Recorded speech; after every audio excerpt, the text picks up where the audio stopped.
Hello everyone, welcome to the Ranger channel. I am Tai and I am your teacher for today's class. We are going to be playing with the new 49th and Market inks, the dye inks that have been recently released by Ranger in collaboration with 49th and Market. And then also the new Vicki Boutin collection that is called Curiosities in Willow Grove. So I am very interested in playing with the Journal Essentials, the 6 1/4 by 8 notebook. It's on a spiral ring, okay, and inside it's like a folio, so it has pockets and then a few tabs here, and then each of them has like dot grid, regular grid, and then lined paper. So I'm very interested to play with this.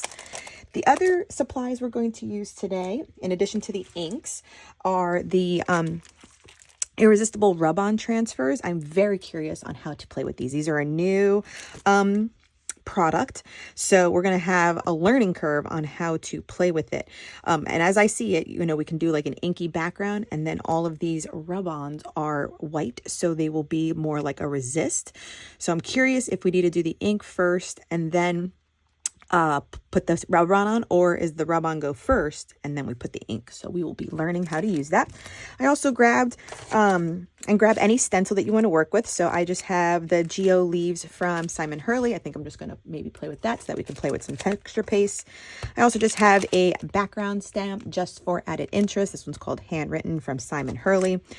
Like I said, we're playing with the Curiosities in Willow Grove. So I have the laser die cuts, the icons and titles, and then the chipboard bits. And for some paste, we have transparent matte and opaque matte. So I just want to do like comparisons on how it will work with the rub-ons. We have our inks. I have a ink blending brush, the media glue from Dina Wakley, and then some Archival ink so that we don't have anything move, and then a palette knife for the texture paste as well.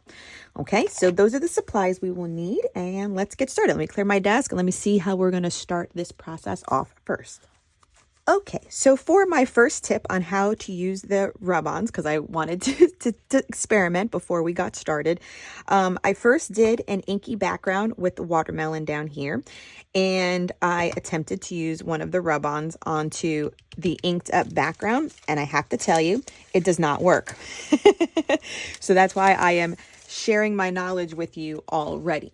So once it was not working like resisting wise, you know, when I was like, you know, rubbing it on, and so I took some of the rub-ons and I cut a few of the leaves out. Once then, since this was blank up top, I then applied another leaf up top, and it was white, so it was barely seeable. And then I went in with another color from the collection. So this one was the Lavender Kisses, and then just rubbed it through there. And then that's when you can see the resist images. So there is our first lesson, is that you have to apply the rub-ons to the page first and then continue on with your creativity. So I think I want to work I think I was just going to use the lined paper, and that way we can have a little bit of a comparison going on as well. So we'll add some of these rub-ons to get your first layer, is my process. Then I think we're going to ink it up, and then we're going to add more depth and dimension with the stamps and the stencils. So let's get started first with the rub-ons, and they're hard to see a little bit, but you can see the images because they're kind of white. And then on the packaging, you do get the images themselves. So there's a mix of ones that are just like text. You can see like handwritten text. There are some icons with some text. There's even a cool spider web on this one. This one has a lovely lace border, and then some butterflies, and then those leaves I was working with. And in the other set that it comes with is this one, tutorial. So let's go in with this one, and we'll add a few of these rub-ons. Now, in my experience, too, working with them, you do want to leave the release paper with it while you cut it out. That way it won't stick to the images behind it. So do protect them as much as you can. And I am thinking, I love this graphic numbers, and I love these polka dots. So this is what I mean by that. So leave the sheets adhered together, and then cut where you're going to have the image. So I'm cutting out these polka dots. Okay. And then we have it here.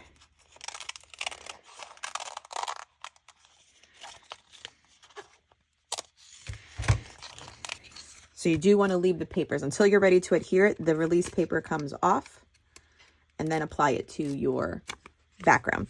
Now this one also has a little bit of like these stitch sewing images. So I'm going to take those off for now. And we actually may use them. So I'm just going to keep them nearby with that paper still attached to it. So I'm liking that. And I love this graphic number. I think the other one had a graphic something too. So this is where your creativity can really shine. Any combination of these rub-on irresistibles, I'm going to say that wrong, is going to be good. Just remember to keep the release paper on it until you're ready to adhere it down. So here I am kind of getting my layout or combination going, and the release paper is still there. That way they're still movable, because once you take off that release paper, it becomes a little tacky, and then you want to have something to varnish on your rub-on. So I am using one of these like almost like a ball at the top spear things that usually are used to like bend paper and stuff. You can also use like a bone folder and things like that. Just something to varnish them into the paper is what is going to be the best for the greatest like most opaque impression. And take your time, don't rush this part. And like I said, any combination, there is no going wrong with these rub-ons. I probably on my next project will be using quite a few more because it was just a really fun technique, and I'm glad that we are learning how to use them. And so I took the time to do both sides of the paper, and I did most of the rub-ons along the edges, so the outer edges, almost like a bookend. That was just what I went with. You could scatter them a little bit more, make them a little bit more random. But just for my tutorial here, I concentrated them both on the left and or the right side. And I love how they go on, and we get to play with them. Okay, so my rub-ons I have been out here. So you can see some of this here, the graphic number, and some of these bubbles on the bottom. And then on this side, we have the text. I found some numbers again on there, and then these bubbles too. So now let's work on the inky background. So this is where you'll need, let me put this to the side, your colors that you want to use. Now, this is just what I'm going to use, like a warmer background. That way, hopefully, I think when I pick out things from the collection, if they have more cool tones, I feel like the contrast will be really good for this project. So in my experience, I like using the little blending brushes. There are other tools out there, but this is just what we're going to use today. And I think I'm just going to take it in a gradient order anyway. So we'll start off with rubbing into the ink and then rubbing it over the areas. And once again, this part is completely up to you on how high you want to take it, how deep you want the colors. Just reapply more. But it does a fabulous way of having those images come to life. Okay, here's another section on this project, if you're following along, where you can be as creative as you want. You could do this with just one color, or maybe just blending two. Here I'm using like 5 colors, all in the warm tones. So once again, your creativity can really shine however you want to ink up your background and have fun with this step. Okay, so there are the blended backgrounds, and you can see definitely how they pop against an inky background. This way too. All that like beautiful text.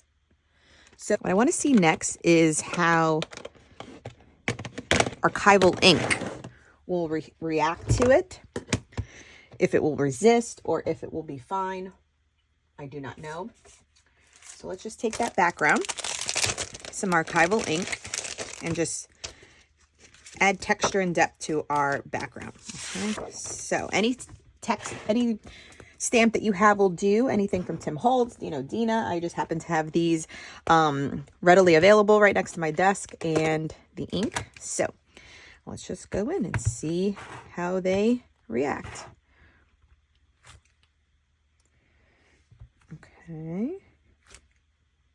Okay, it doesn't resist. It does take it. So what I mean by that, so meaning that it's not like not showing up on the rub-ons.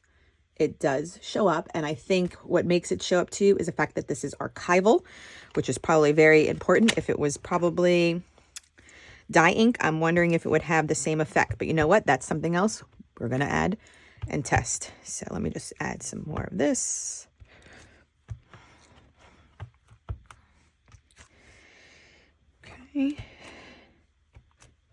Okay.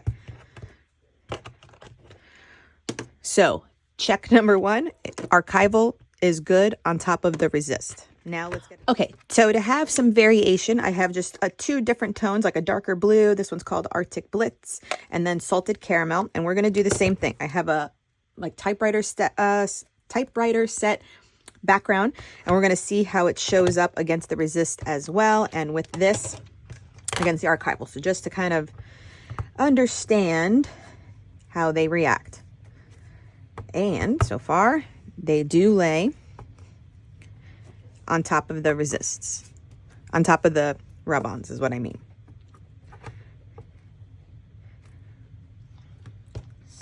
Do a little bit of that color and the caramel. Let's do it on this side.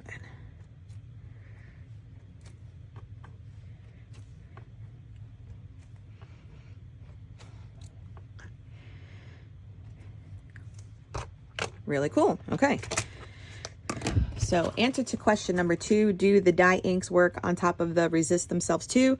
And they do. You can see it like right there over the numbers. So it's enough of the Resist there where it still shows up. It still shows up. So the Archival and the dyes work on the Resist themselves too, which is so good, Okay, next question I want to answer. Does it resist the paste? So we're going to do transparent matte and opaque matte and see what the differences will be. Okay, so I'm just going to do like a little section, you know, swipe through it with one and one section and swipe through it with the other, and we'll see once they dry how they react to it. Okay, so we'll do opaque white on this side, opaque matte on this side. Okay, so just use your palette knife and put some of your stencil paste, this one I said was the opaque matte, through it, and then on the other side I do the transparent matte, and both of them I let dry for a chunk of time. I can't remember how long it took, but let them completely dry. Okay, my creators, so I gave it time to dry and I was doing other projects, and I wanted to show you how it reacted with the Resist Rub-ons and the ink so far. So this side was the opaque matte, and it worked out great. It does, because remember these 49 and Market are dye inks, it does pick up the color of the background. So you can see like that paste turned a little bit of that yellow color in there. It blended here. Didn't pick up too much of the color here, simply because if you see, the Resist Rub-ons are underneath it, so all you do is are left with that yummy texture, and dried really well on it. No complaints. That looks really good, and you have great texture. So that was the opaque matte. On the opposite side, we have the transparent matte, and similarly, it did really well.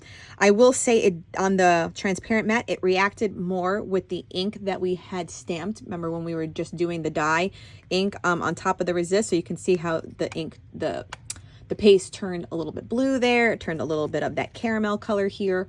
But even with that blending and movement, I'm not mad at it. I do love it, and it's on top of the Resist.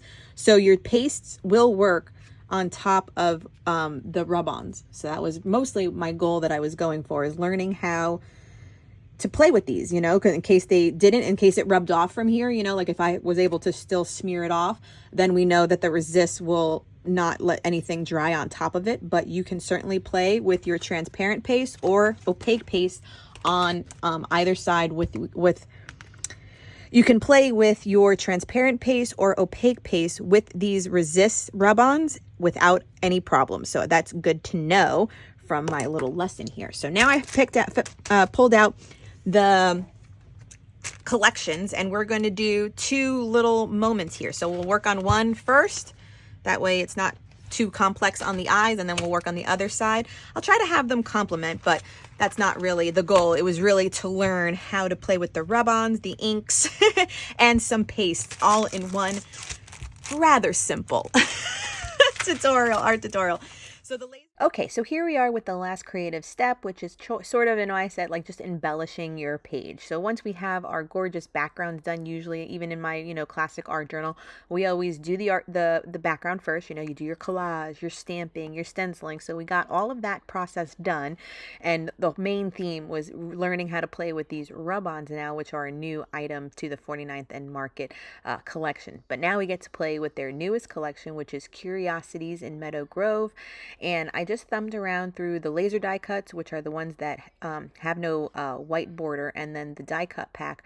These do have the white border, but you can barely see it. It's really thin enough that it definitely just gives you an outline for the images to really pop off of a mixed media background.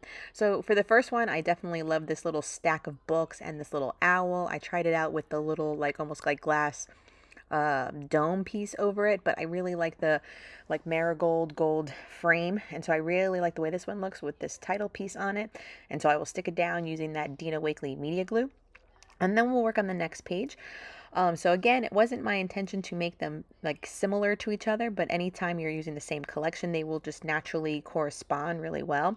And so I'm just playing around with this little, what are these called? These little glass domes and putting a few of the mushrooms at different heights just to give it variation. Again, using that Dina Wakley media glue, and this glue has quickly become one of my favorites to use, especially on heavyweight cardstock. The bunting banners I did keep similar for both pages, and then I'm just adding a leaf and maybe this little ink jar, a little black and white element for some contrast.